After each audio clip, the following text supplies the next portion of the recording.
Welcome back. Here we are. Let's break down how we actually control that pressure in the feet. I've talked about how our body, our posture, set and adjust that pressure on our feet for all the stuff we want to do. Now let's look at a simplistic concept of how the body functions on a very basic level to do all that stuff. And to do that, we're going to separate the body into three different parts according to basic function.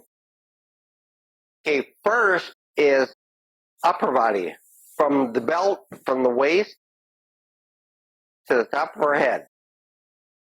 The function of the upper body is to adjust and control the location of the pressure in our feet. That's it. From the waist to the ankles, transfer body weight from foot to foot and adds pressure into that foot to be able to keep us stable and do the movement. Feet does the movement. Okay, now let's take that and put it into a practical use. So what's involved with our movement? Well, it's the setup first, to get our posture into the correct position to be able to do the movement. But before we get into too much of the different postures, let's stick with, first we have to put the increased pressure in our feet where it needs to be so we can do the movement that we want to do. And that is, our shoulders need to move to put that pressure where it needs to be. And then they need to stay there. So we adjust our upper body to move the pressure where we want it, and then their job is complete. Upper body is done. Almost done. Now the next part is, now we need to use that pressure that we've set into our feet. Well, unless we're going to hop around like a rabbit or a kangaroo, something else needs to happen. Okay, now it's the lower body's turn. We need to transfer from both feet to just one foot to be able to go off and do that movement, to start that movement. But the important thing is, when we're transferring that body weight from 2 feet to just 1 foot, we have to keep that pressure in the same location in our foot, otherwise the movement changes. So the shoulders, the upper body, needs to stay put as this transfer of weight happens down here with our legs. And if there's any little adjustment that is done down here with our knees and our hip flexing, then there needs to be some fine adjustments with our shoulders, with our upper body, to keep that pressure where it needs to be. And then, after we do all that, what's next? Well, next is we use that pressure. Our foot flexes and we just use that pressure, but that third part comes automatically.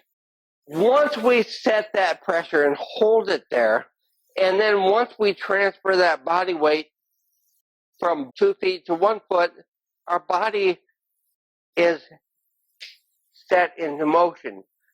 Because when we transfer all of our body weight to 1 foot, holding that pressure forward in our foot, because we want to take a forward stride, when everything comes onto that 1 foot, with the increased pressure into that 1 foot by these working leg muscles, that pressure in that foot is increased.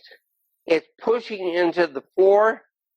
The foot is flexing, pushing that pressure backwards, and that pushes our body forward. So it's not that we adjust our shoulders and then go on to 1 foot and then move our shoulders forward to start taking the movement.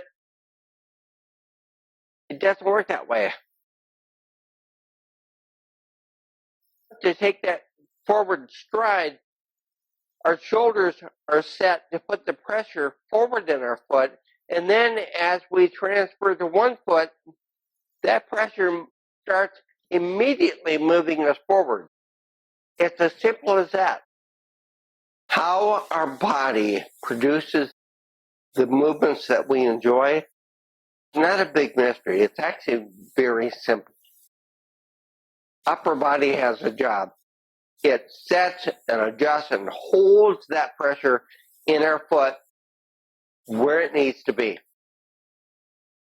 It holds that pressure in that exact spot from one foot to the next foot to keep the movement moving as we intend it to go.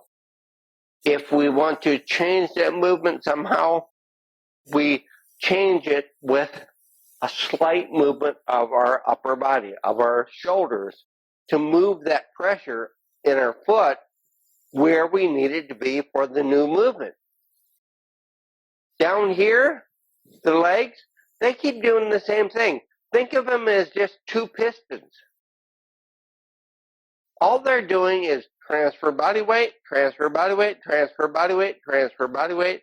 Now, if my shoulders stay in the center, if I keep the pressure centered in my feet, in other words, to keep my feet flat, all I do is march in place. But if I do a slight movement forward of my shoulders, then I start to move forward. It's as simple as that. It's not complicated. How our movements just work, that's it. How our movements just work is dependent on a relaxed posture that is functioning as I've just described it in this very basic model. Adjust the pressure, transfer body weight, add a little more pressure to each foot to keep our body stabilized, and the relaxed feet flex and just do the movement. It's not complicated. It's the KISS principle. The KISS principle, K-I-S-S, is keep it simple. And the last word normally is stupid. Keep it simple, stupid. Or let's say keep it simply simple. That's all. Our body functions in a very simple manner on the outside to make our movements happen. Once you understand that, and once you know what to work on and why this is and why that's not, then it makes more sense. It gives you something positive to work on, to understand if I want better movements, I need to be able to control the movement of my upper body, because that's how I control the pressure in my feet. If I want better movements, I need to have a stronger leg to be able to transfer from foot to foot, holding that pressure in the exact same place so my movements work the same. And if I want better movements, I need to be able to relax my body while I'm doing all this so my feet can work better to produce those movements that I used to do and I want to do again.